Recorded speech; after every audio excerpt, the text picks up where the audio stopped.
지금부터 한 12년 전에 제가 우리 교회에 부임한 지 얼마 안 되는 그런 시점에 그때 우리 교회 한 세 가족이 등록을 했습니다. 그래서 이제 그 첫 신방을 가보니까 이분이 바로 인근 동네에서 밤에 야식만 이제 전문으로 하는 그런 조그만 가게를 이제 만들어서 이렇게 야식을 이제 배달하는 그런 업을 하고 계셨던 분이었습니다. 그래서 이제 첫 신방을 했는데 이제 그분이 이제 저에게 이런 말씀을 하는 겁니다. 목사님, 제가 그동안 여러 번 가게를 하다가 사실은 실패를 많이 했습니다. 이번이 이제 세 번째 3세 판으로 생각하고 다시 시작했는데 목사님, 저와 이 가게를 위해서 꼭 많이 기도해 달라는 그런 부탁이었어요. 그러면서 이어서 하신 말씀이 거의 협박에 가까운 말을 하는 겁니다. 그게 뭐냐면은 만약 이번에도 제가 실패하면은 저는 교회를 안 다니겠습니다. 이 목회자 앞에 이거보다 더 강한 협박이 없어요. 가장 약한 부분이거든요. 성도가 교회를 안 다니겠다 하면 이것만큼 강력한 도전이 없어요. 그래서 가슴이 들컹거리는 거예요. 그래서 일단은 그분을 참 이렇게 기억을 하게 되었어요. 그래서 이제 제가 참 그분을 위해서 열심으로 기도해서요. 안 되면 교회 안 나온다 그러니까. 그래서 열심으로 참 기도했는데 한 몇 개월이 지나가지고 한 번은 제가 전화를 해서요. 전화를 하는데 전화를 안 받는 거예요. 그래서 계속 전화를 해서 나중에는 전화를 끊어놓고 아예 불통 상태가 되어버리는 거예요. 결국 알고 보니까 이분이 그 이후로 교회에 나오지 않는 겁니다. 참 안타깝고 가슴 아픈 일이 아닐 수가 없죠. 여러분, 대개 신앙이 영적으로 어린 분들은 실패하면은 끝없이 낙심합니다. 실패하면은 절망하더라고요. 실패하면은 그 실패를 계속 곱씹고 또 곱씹어서 다시 스스로가 일어날 수 없는 힘마저도 스스로가 그냥 다 뺏겨버리고, 그래서 실패 자체보다도 그 실패가 주는 파괴적인 그 힘에 그냥 막 짓눌려가지고 모든 것을 더 이상 할 만한 의욕도 상실한 채 그냥 포기해버리는 이와 같은 모습을 볼 수가 있어요. 여러분, 오늘 우리 성도들은 반드시 기억할 게 하나 있어요. 하나님을 믿는 우리 믿음의 사람들, 우리 성도들은 절대로 실패는 없다는 사실이에요. 하나님을 믿는 우리에게는 실패를 쉽게 말하면 안 돼요. 실패가 아니라 그것은 뭐냐? 하나님의 거절하심. 이걸 기억하셔야 돼요. 여러분, 여기 실패라는 이 말은요, 지극히 세상적인 개념이에요. 우리는 흔히 우리가 원하는 것을 이루지 못할 때 쉽게 말하잖아요. 이 세상 사람들도 실패했다. 내 오늘 실패했다. 자신의 계획과 정반대의 어떤 결과를 맞이했을 때도 나는 실패했다. 이 실패라는 단어를 그렇게 이제 사용하는 것을 볼 수가 있어요. 그렇기 때문에 이 실패라고 하는 이 말의 이면, 이 이면에는 이 속에는 나라는 존재가 항상 깔려 있어요. 그러니까 무슨 말이냐면은 내 생각, 내 계획, 내 소원, 이 모든 것이 나로부터 시작되었다는 거예요. 나로부터. 철저하게 자기가 중심이에요. 무슨 일을 해도 철저하게 자기가 한다고 생각하는 거예요. 자기 힘으로 한다고 생각하는 거예요. 거기에는 하나님도 안 계셔요. 하나님 이야기하지만 그것은 자기를 감추는 하나의 가면이에요. 이런 상태에서 자기 힘으로 무엇을 하려고 하다가 발버둥 치다가 실패해버리면 이런 분들은 그냥 걷잡을 수 없는 절망 상태에, 낙심 상태에 빠지고 말더라는 거예요. 그렇기 때문에 우리 성도들은 절대로 함부로 쉽게 실패라는 말을 입에 담으면 안 돼요. 왜냐하면 실패는 하나님의 거절하심. 그걸 아셔야 돼요. 그렇기 때문에 쉽게 절망하고 쉽게 포기하고 낙심하는 성도들이 있어요. 왜 그럴까? 실패와 하나님의 이 거절하심을 구별하지 못하기 때문에 그렇다는 겁니다. 여러분, 하나님의 거절하심은 결코 실패라고 말할 수 없어요. 오히려 그것은 새로운 출발점이에요. 실패가 세상적인 개념이라면은 하나님의 거절하심은 영적인 개념이에요. 신앙적인 개념이에요. 네. 다시 말하면은 하나님의 이 거절은 나 중심적 생각을 포기하는 거예요. 하나님의 거절하심은 나의 인간적 계획을 허물어뜨리는 거예요. 이 거절하시는 이 하나님이라는 표현이 우리에게는 낯선 표현이 될 수 있겠지만은 그러나 분명한 사실은 때때로 하나님께서는요 우리의 생각도 우리의 계획도 뭐 이런 것들을 하나님이 거절하실 때가 많아요. 너 그러면 안 돼. 그것 하면 안 돼. 그 길로 가면 안 돼. 하나님이 이 거절하셔요. 여러분 오늘 본문에 보세요. 모세의 경우를 보더라도 그렇잖아요. 여러분 우리가 구약 성경을 통틀어 보게 되면은 모세처럼 위대한 영적인 지도자가 없어요. 그런데 어떻게 모세가 그러면은 이렇게 성경을 통틀어서 가장 최고의 영적인 지도자가 될 수가 있었는가? 그것은 바로요 하나님의 거절하심 때문이었어요.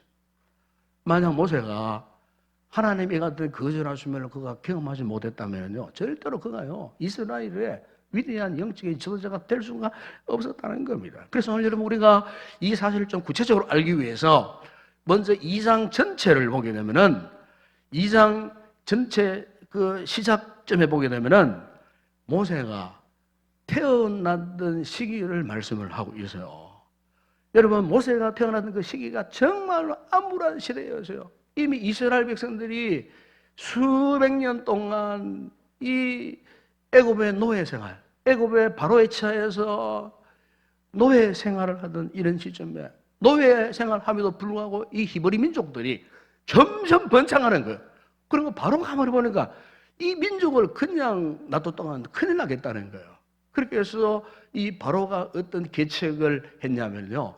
히브리 가정에서 태어난 남자 아이들은 다 죽여버리라. 사내 아이들은 다 죽여버리라.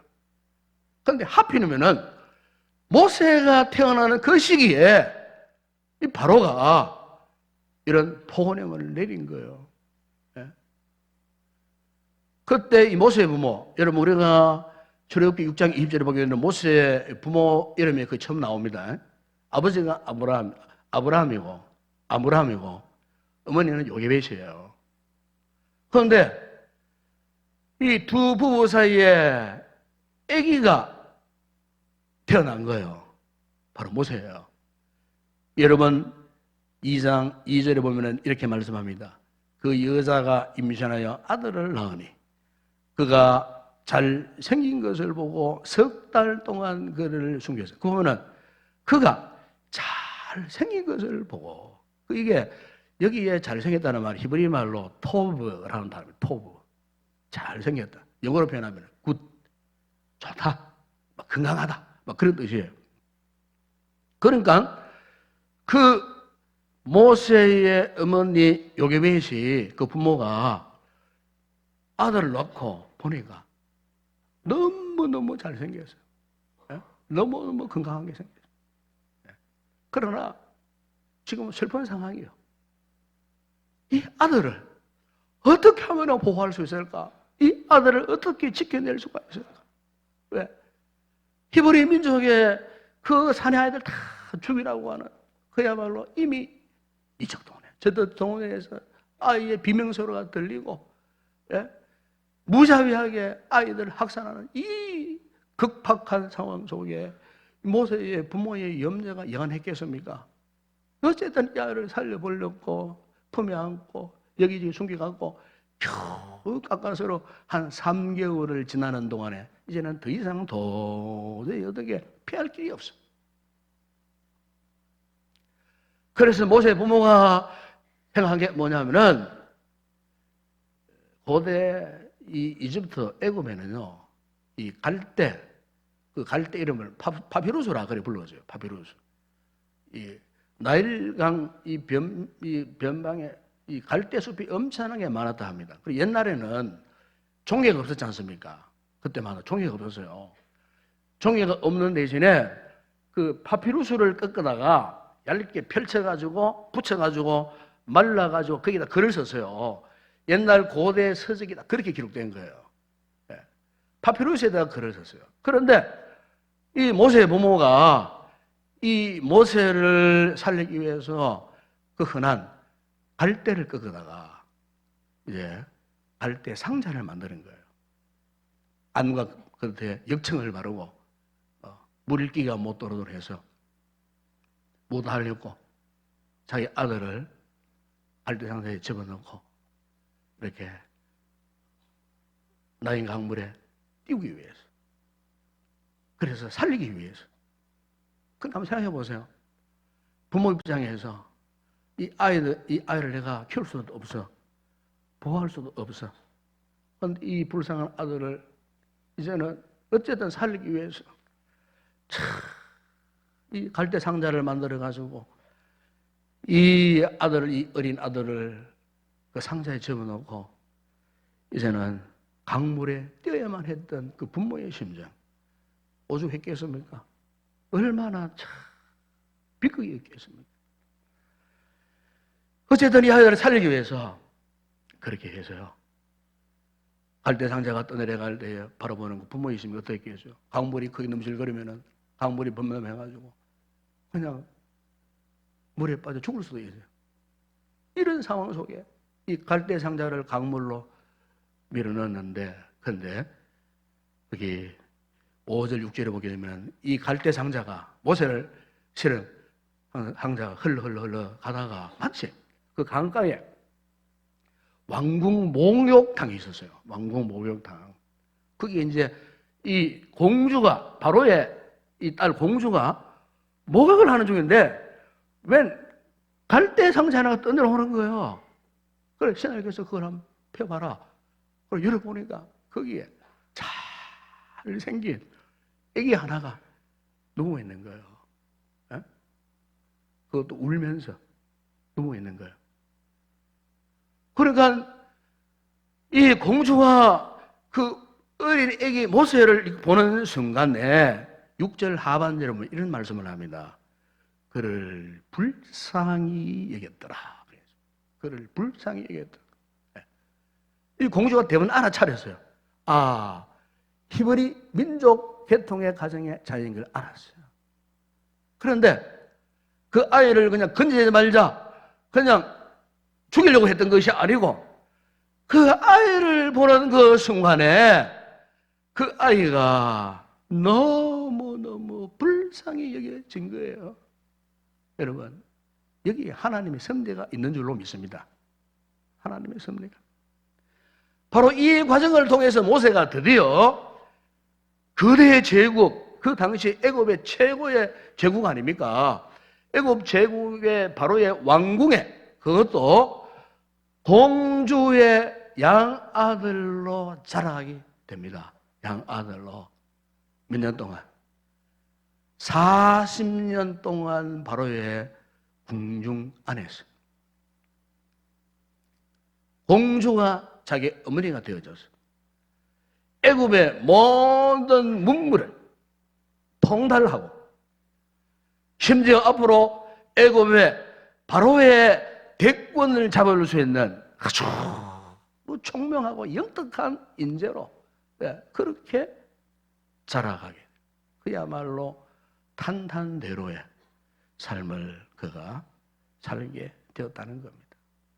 그 가정에 그의 친모가 요게벳이 궁중에 유모로 들어가가지고 친엄마의 가슴에 젖을 넣고 친엄마의 신앙교육을 받으면서, 그 히브리서 보면 그렇게 나와요. 자라났어요. 이 많은 게 알고 보니까 하나님의 섭리였어요. 근데 어느 날 모세가 오랜 노동에서 시달리는 히브리 노예를 이렇게 바라보니까 연민이 생기는 거예요. 왜? 자기 동족이기 때문에. 여러분 오늘 본문 11절에 보면 이런 말씀이 있지 않습니까? 모세가 장사한 후에 한 분은 자기 형제들에게 나가서 그들이 고되게 노동하는 것을 보더니 어떤 애굽 사람이 한 히브리 사람 곧 자기 형제를 치는 것을 보면 자기 형제라는 말이 두 번 나와요. 여러분 여기에 자기 형제라는 말이 왜 두 번 나왔을까? 이것은 지금 모세의 가슴 속에 있는 동족애를 표현하는 표현이에요. 동족애. 히브리 민족을 사랑하는, 자기 동족을 사랑하는 애끓는 그 감정 사랑, 동족애를 이야기하는데, 그러니까 이것은 아마 유모로 가만히 들어온 자기 어머니의 무릎팍에서 히브리 교육을 받은 것 같아요. 히브리 민족의 정체성을 그가 갖고 자라났던 것 같아요. 이런 상태에서 어느 날 갑자기 애굽 사람 하나가 자기 동족을 두들겨 패는 거예요. 그러니까 젊은 혈기에 히브리의 그 동족애를 가진 이 모세가 견디지 못한 채 자기 동족을 두들겨 패는 그 애굽 사람을 그냥 쳐서 죽여버립니다. 그리고는 그 시신을 모래 속에다가 파묻어버려요. 자기 동족이 애굽 사람에게 폭행나는 것을 보지 못한, 어떻게 보면요, 히브리인 입장에서는 굉장한 의인이요, 의롭잖아요, 정의롭잖아요. 그런데 여러분 성경을 보게 되면은 하나님께서는 이 모세의 과격한 행동을 어떻게 보셨는가? 한마디로 하나님께서는 모세의 이 같은 인간적인 감정적인 행동을 하나님은 거절하신 겁니다. 비록 그가 젊고 힘이 있습니다. 가슴 속에는 불꽃처럼 타오르는 동족애가 있어요. 행동도 민첩했어요. 한마디로 인간적인 모든 매력을 다 소유한 패기 넘치는 인간이었지만은, 그러나 정작 하나님께서 보실 때 모세의 그 같은 인간적인 모습을 하나님은 싫어하신 거예요. 오히려 하나님의 시각에서는 모세의 그 같은 인간적인 기질을 꺾어서 겸손하게 낮추실 계획을 하셨다는 거예요. 왜? 앞으로 장차 하나님께서 모세를 통하여서 이스라엘 백성의 위대한 민족적 지도자를 삼으시려고 하는데, 인간적인 혈기가 방정한 이 인간들을 가지고는 일을 어떻게 성사할 수 없기 때문에 모세의 인간적인 그 기질을 하나님께서 낮추시기 위해서. 그래서 여러분, 표면적으로는 모세가 살인하고 광야로 도망쳤지만 알고 보면 그것이 다 하나님의 섭리의 손길이었어요. 하나님의 그 같은 거절함을 통하여서 모세의 삶이 광야에서 보면 40년 동안 삶을 살아갑니다. 40년 동안. 오늘 본문은 이제 한 40년 동안의 삶을 마감하는 그 시점에 3장 1절에 보게 되면은 이런 말씀하지 않습니까? 모세가 그의 장인 미디안 제사장 이드로의 양떼를 치느니 그 떼를 광야 서쪽으로 인도하여 하나님의 산 호렙에 이르니. 그래서 여러분 한번 생각해 보세요. 과거 애굽 왕궁에서의 바로의 공주의 아들이었습니다. 이집트의 왕자라고 할 수 있는 좋은 지위, 안락한 삶을 살았던 사람입니다. 그런데 하루아침에 도망자가 되어갖고 미디안 광야에서 그것도 40년 동안 채가살이하면서 고작 한다는 일이 장인의 양치기로 그냥 40년을 그렇게 살아왔어요. 참, 여러분 기가 막힌 인생이 아닐 수가 없어요. 보통 사람 같으면요, 이미 나는 실패자다, 절망적인 상황에서 모든 것 포기한 상황 아니겠어요? 보통 사람 같으면은 눈물 흘리고 한탄하고 누구를 원망하고 불평하고 스스로가 낙심한 채 인생을 포기할 수도 있었던 그런 상황. 놀랍게도 그러나 모세는 보십시오. 하나님의 어떤 거절하심 앞에서 그가요 조용히 자신의 현실을, 상황을 순순히 받아들였다는 겁니다. 순순히. 여러분, 여기에 모세의 위대함이 있는 거예요. 여기에 모세의 새로운 출발점이 시작되었다는 겁니다. 그러니까 보세요. 하나님의 이 거절하심의 뒤에 따라오는 이 은혜를 누릴 수 있는 충분한 믿음의 사람이 되었다는 거예요. 여러분, 가끔 우리 주변을 이렇게 보게 되면은 참 한때는 기업을 이루고 하고 한때는 사업을 잘 해가지고 남들이 참 부러워할 말 할 정도로 정말 승승장구했던 이런 분들, 제 주변에도 그런 분들이 있어요. 잘 나가던 그런 분들이 졸지에 실패해버린 사업이 망하고 재정적 위기를 당하여가고 사업자를 파산했던 이런 분들. 그런데 이런 분들 가운데 가까스로 그래도 참 나름대로 온갖 수단 방법 동원해가지고 어쨌든 이래저래 돈을 빌려가지고 다시 그 기업을 해가지고 세워진 분들 가운데 두 종류가 있어요. 한 사람은요, 그 살아있는 경험을 바탕으로 해서 하나님의 은혜를 알고 하나님을 의지해서 그 자그마한 기업이지만 그것을 최선을 믿음으로 세워가려는 그런 분들이 있지만 또 한쪽은요, 이런 사람이죠. 겨우 일어서서 겨우. 그건 알고 보니까 이미 그 사람의 마음에서 하나님이 떠나버렸어요.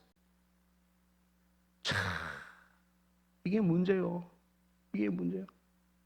그 마음에서 이미 하나님과 거리가 멀어져 버린 거예요. 한쪽에서는 시련 가운데 은혜를 깨닫고 연단받아가지고 더 열심으로 기업을 이루는 사람이 있는가 하면 한쪽에서는 이미 그 마음에 하나님이 떠나버린 거예요. 이런 분들은 이런 말을 자주 합니다. 내가 한때는 말이지, 한때는 내가 과거야. 그래도 내가 한때는 이런 말을 잘해요. 이런 분들은 보면은 여러분 그거 아무런 소용이 없어요. 혹 여러분 가운데에 지금 이 같은 하나님의 거절하심 때문에 가슴 아파하는 분이 있습니까? 물론 잠시 이런 거절함을 당하면요, 우리가 사람이기 때문에 절망할 수도 있어요. 낙심할 수도 있어요. 그러나 여러분, 절대로 여러분 그런 자리에 너무 오래 머물러 있지 마세요. 네? 왜? 하나님의 거절하시면 절대로 실패가 아니기 때문에. 그것은 우리를 새로운 방향으로 초대하시는 하나님의 은혜의 손길임을 믿습니다. 그렇기 때문에 그런 좌절한 자리에, 실패한 좌절에서도 우리는 다시 일어나야 되는 거예요. 일어나서 새로운 방향을 찾아야 되는 거예요. 일어서서 용기를 내어서 새롭게 시작할 때 우리가 예상하지 못했던 거절 뒤에 따라오는 하나님의 놀라운 은혜와 축복을 누리게 될 줄로 믿습니다. 모세의 경우가 바로 이래서요. 모세가 이 같은 하나님의 거절하심과 그 뒤에 따라오는 놀라운 하나님의 은혜의 손길을 그가 경험해서, 여러분, 모세가 도망자 되어갖고 광야 40년 동안 살았던 그 삶이 단순히 여러분 도망자의 삶이 아니에요. 그 삶을 살면서 막 그냥 방황했던 40년의 세월이 아니라 그 말이에요. 알고 보면은 40년, 미대한 광야 40년의 그 삶이 모세에게 있어서는 그야말로 하나님의 절대적인 섭리, 하나님의 계획하심이 있었던 것. 장차 이스라엘 백성들을 인도하기 위해서 그가 광야에서 40년 동안 전전해야 되잖아요. 그런데 하나님이 일찍이 모세를 부르셔갖고 40년의 광야 생활을 통해갖고 광야의 구석구석을 다 알게 하셨고 깨닫게 하셨고 경험하게 하신 거예요. 예? 어느 쪽으로 가면 피할 길이 있고 어느 쪽으로 가면 바위가 있고 어느 쪽으로 가면 깊은 계곡에 피신처가 있고 어느 쪽에 오아시스가 있고, 어느 쪽으로 가면 뭐가 있고, 뭐가 있고, 뭐가 있고. 모세가 양치기를 하면서요, 40년 동안 광야 생활을 하면서 광야의 구석을 다 알게 하셨고, 무엇보다도 그 미디안 광야 40년의 연단 생활을 통하여 모세로 하여금 인내, 오래 참음, 그리고 무엇보다 겸손함을 배우게 하셨어요. 겸손함을.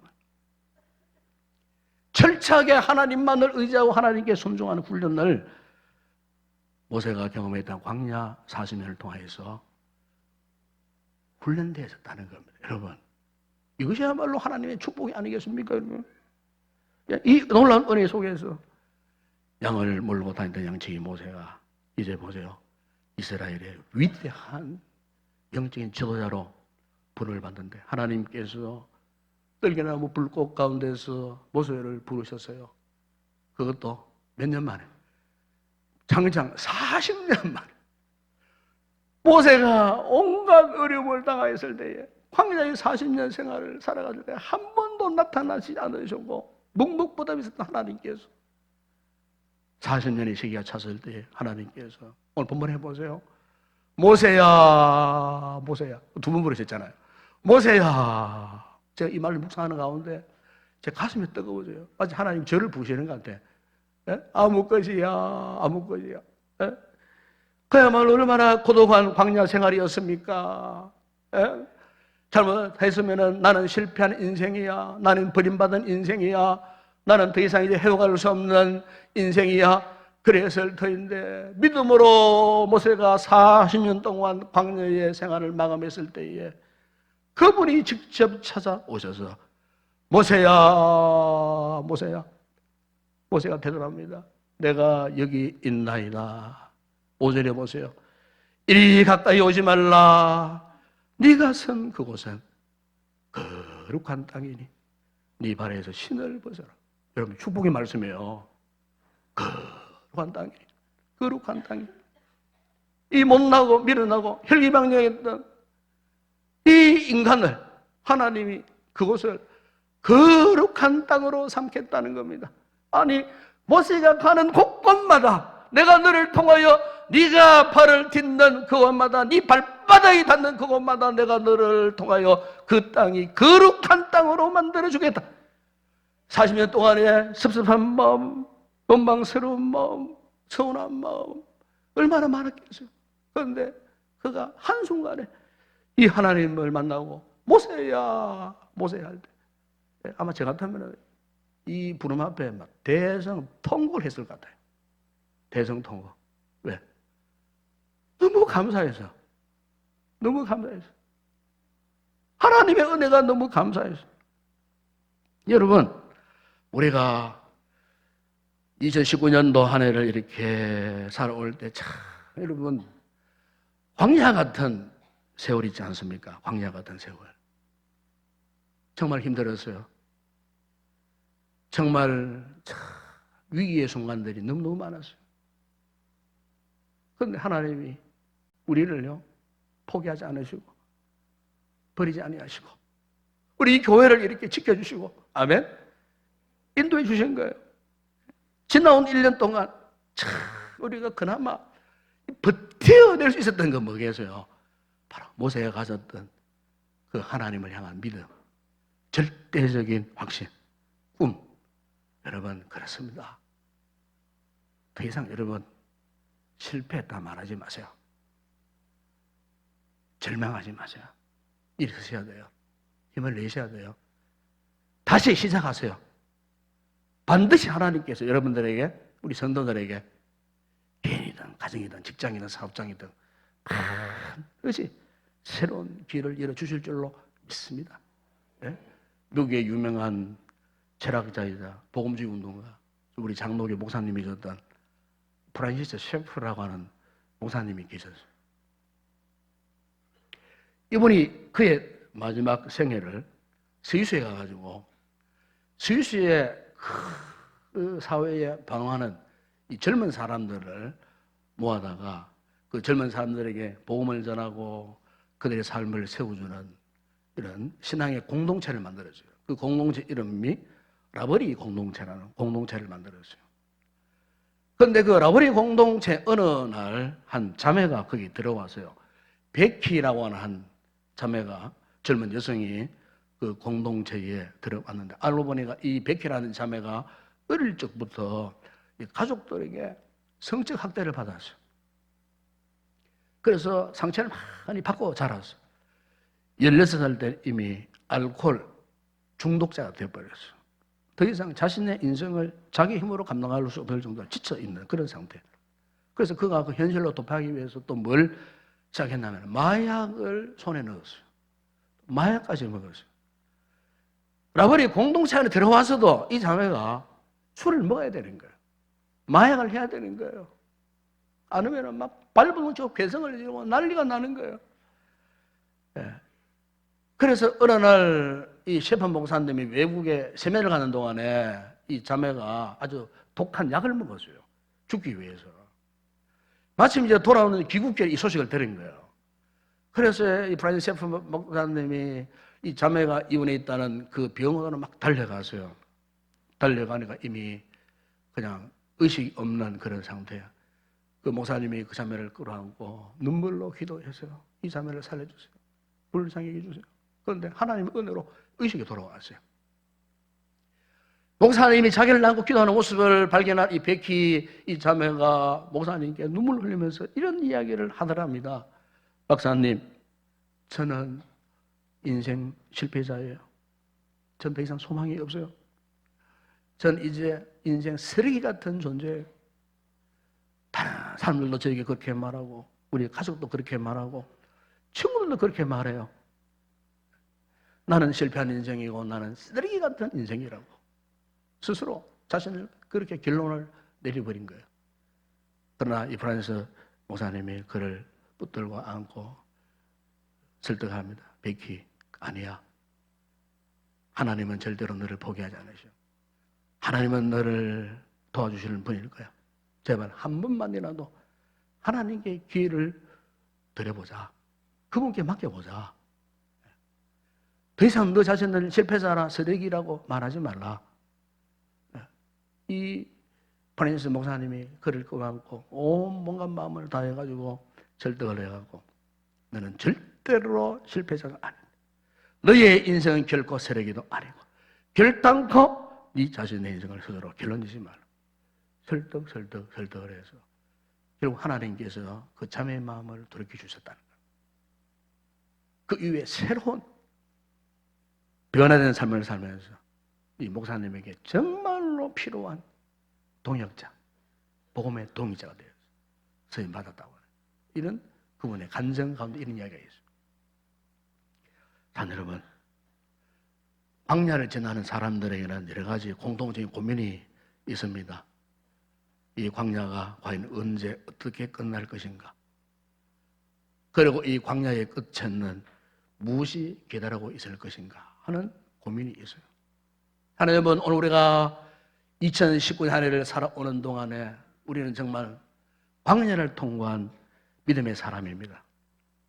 이 광야를 우리가 지나오는 동안에 참 이런 여러 가지 많은 힘들고 어려운 일들이 많았어요.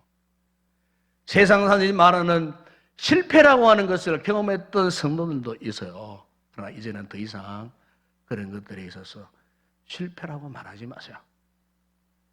절망도 하지 마세요.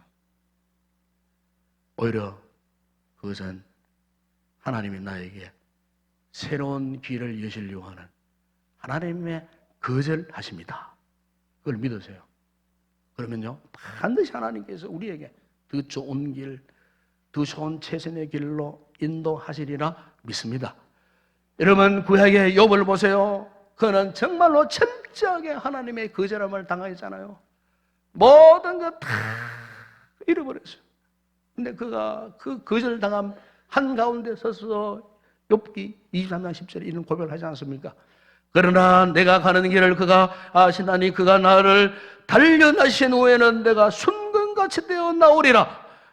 예. 이게 욥의 고백이었어요. 다윗도 여러분 시편 61편 1절 2절에서 고백합니다. 나의 영혼이 잠잠히 하나님을 바라며 나의 구원이 그에게서 나오는도다. 오직 그만이 나의 반석이시오 나의 구원이시오 나의 요새시니 내가 크게 흔들리지 아니하리로다. 흔들리지 마세요. 흔들리지 마시기 바랍니다. 여러분 2018년 동안 살아오면서 여러분 실패했다고 생각하십니까? 아니면은 오늘 말씀대로 하나님이 거절하셨다고 생각하십니까? 이게 옳은 생각이에요. 이게 옳은 생각이에요. 하나님이 나를 거절하셨다. 왜? 그 다음에는 하나님께서 나에게 새롭게 열어주시는 은혜의 길이 반드시 있기 때문에 여러분 이 믿음으로 모세가 이 모든 파란만장한 세월을 겪고 네가 선 곳은 거룩한 땅이니 네 발에서 신을 벗어라 말씀하셨던 것처럼 오늘 저와 여러분이 서 있는 모든 삶의 처소소소마다 이 같은 하나님의 놀라운 은혜와 꿈과 비전과 소망이 넘치는 그런 아름다운 복된 믿음의 삶 반드시 올해를 지나고 2020년도에는 승리하는 그런 아름다운 성을 되시기를 주의 이름으로 축원합니다.